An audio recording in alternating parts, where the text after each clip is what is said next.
Hey, how's it going? So, we're going to get through these Liquid Barn flavors, even if they kill me. Today, we're going to be going over their root beer, their Pina Colada, their Pacific Cooler, and their pink lemonade. So, disclaimer time again, didn't pay for these. Shout out to Liquid Barn for sending them to me. But let's get going. So, first, I have their root beer. This is a really solid root beer, but it's a little bit in between for me.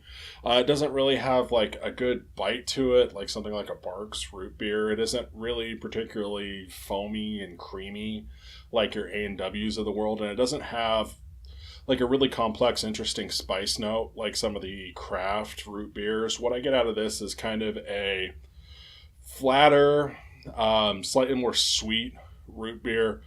Of the spice that I'm picking up here, it's mostly just like wintergreen, which is still a complete fit for root beer. It adds like a nice sort of cooling overall. It's identifiably a root beer.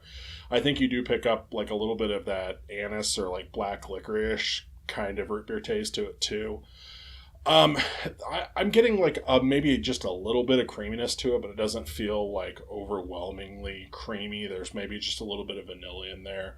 I think part of what falls down for me on this, the actual body itself isn't bad, but I'm not really getting like an intensely dark sweetness like a good root beer. There's very little like molasses or brown sugar.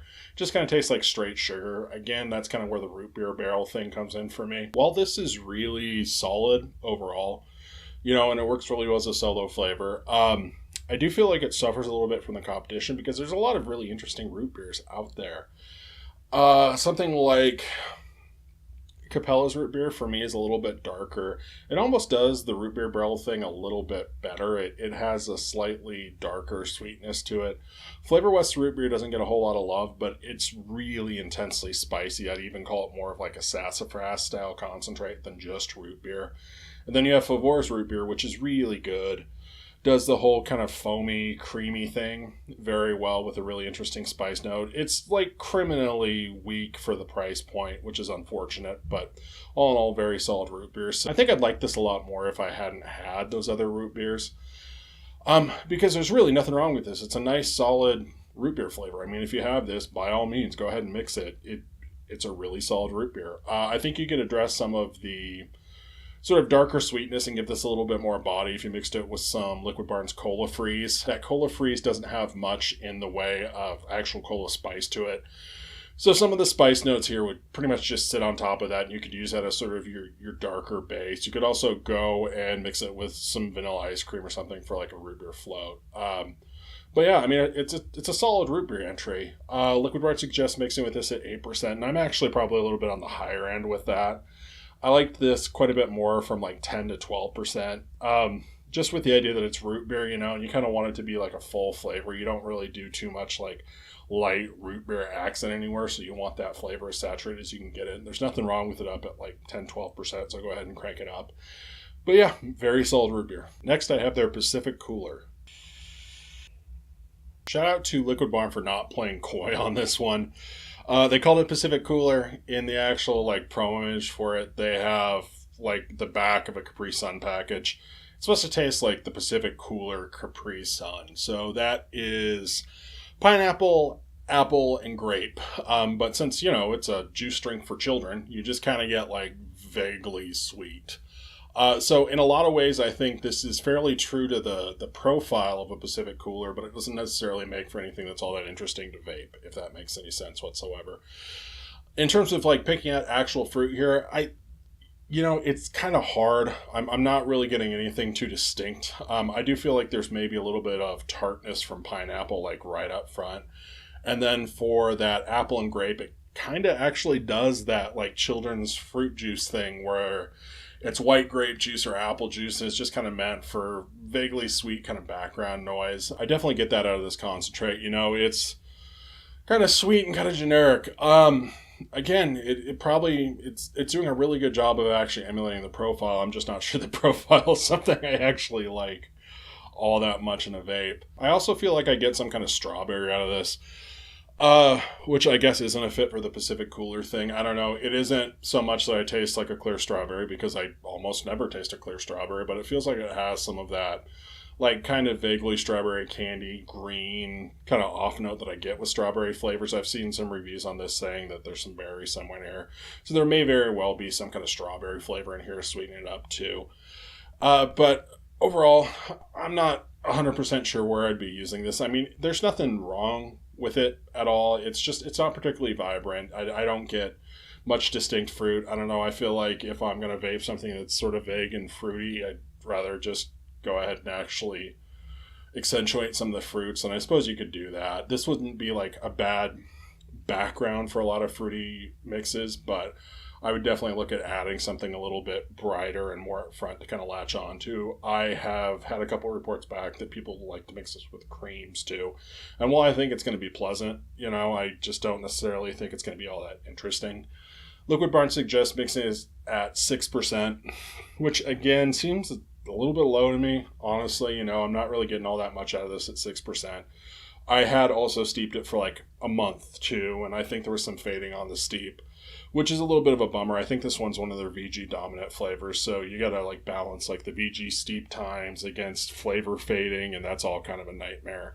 But on a short steep, I'd probably be close to about 10%. I'd kind of take it for what it is, though. I mean, it's fruity, it's pleasant. Definitely kind of evokes a Capri Sun. Whether or not that's a good thing, I don't know, but it's there. Next, I have their Pina Colada. This kind of does taste like a Pina Colada. I think it does a lot of what other Pina Colada flavors in vaping do, and when they say Pina Colada, they mean Pina Colada mix. Just the big plastic jug of Pina Colada mix. It doesn't really do a great job of sort of accurately reflecting kind of cocktail, but it does have some coconut, it does have some pineapple. So the coconut here actually works fairly well. It feels really similar to the coconut from their coconut milk. It's that kind of really heavy, sort of waxy coconut, and here it works pretty well as like a coconut cream. There is some realistic coconut cream here, but I also feel like there's maybe just a little bit of like artificial, vaguely suntan lotion-ish coconut flavor going on sort of on top of that. It's not a bad thing, it definitely sort of hits the profile for Pina Colada mix. But I do get just a little bit of that weird sort of errant spiciness that I got with their straight coconut milk too. Pineapple here, pretty solid actually.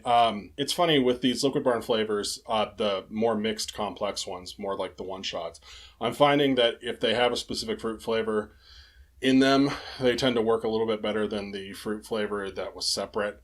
The pineapple here seems fairly similar to their normal pineapple, but here it just tastes a little bit more vibrant. So you do have some vaguely artificial kind of pineapple in there. It starts out, there's a little bit of tartness, but it does feel more like a very sweetened canned pineapple. You do get some actual body there. There's some actual pineapple like stuck in that coconut cream, so that's good. I feel like this is working a lot better than their straight pineapple. This flavor actually seems like it's quite a bit better than just mixing their coconut milk and their pineapple would be together. So if I'm wrong and it's just those two flavors mixed, then obviously don't listen to anything else I say.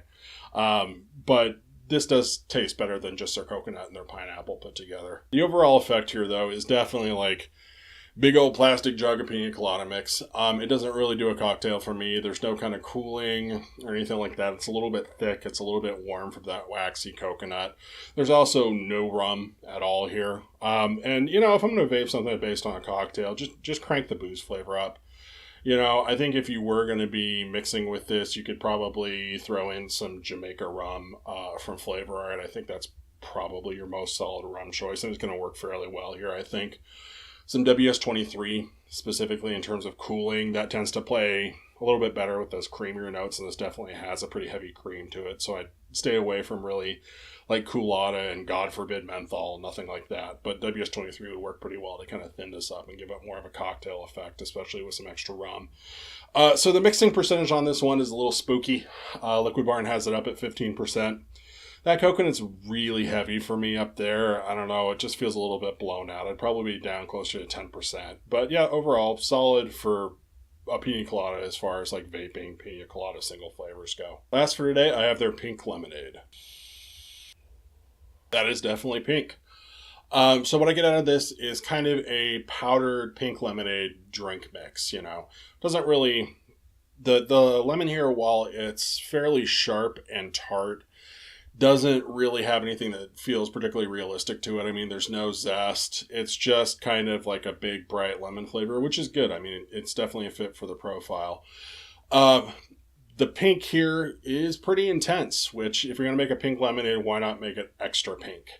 So nobody can really agree on what pink lemonade is supposed to be. Everybody has their own theory. It's like blue raspberries. I got onto the internet thing and everybody's completely off the mark here. It went everywhere from it's exactly the same to there's extra sugar to they use cranberries, or strawberries, or whatever. I don't know. I don't know how to put my finger on it, but this definitely tastes pink. Gun to my head, I would go ahead and guess that it's maybe a candied raspberry, but there is a very prominent sort of pink flavor in here. I think on a scale of 1 to 10 in terms of pinkness, I'd give it like a solid 8. It's very pink. I also find it very sweet, which I think helps kind of push that pink thing a little bit further. With powdered lemonade, I mean, you could be like a complete heathen and just dump in like twice the amount of flavoring. And you get some of that sweetness. This doesn't quite feel like that for me. I feel like the lemon here is actually fairly well in balance. It's just somebody added extra sugar to their powdered lemonade, which again isn't a bad thing. Pink lemonade, you want that kind of in-your-face profile, and I think it works pretty well here. Again, we're looking at a beverage profile with no real like cooling to it. I think the only thing that makes this really taste like a beverage straight out of the gate is that pink lemonade's generally a beverage profile. So obviously you could add a little bit of cooling to kind of water this down a bit, get it a little bit thinner. Without that cooling, the sort of mouthfeel by itself, it definitely feels a little bit on the dry side. Maybe a little bit powdery, which, powdered lemonade, sure, why not? But overall, I mean, it's solid. It's definitely sweet, though. Liquid Barn suggests mixing this at 8%. I find up there it's maybe even a little bit sweet for me, but I have one of those joyless DIY palates by this point. I like it more around 5%. But as a base for either like a simple pink lemonade, Koppel was saying just mix some cream with it. It's a nice lazy mix. I think that'd work too. It'd kind of fill it out a little bit, give that sugar somewhere to go. Or if you wanted to make like a pink lemonade candy, I think this would be a really good base for that. It has a lot of a candied thing going on already. But yeah, overall, very solid, very pink, very sweet. What's not to like? See, I told you, we're just powering through this Liquid Barn. But if you're looking at any of these flavors, I do hope that was helpful. Really appreciate you watching. I'll catch you later.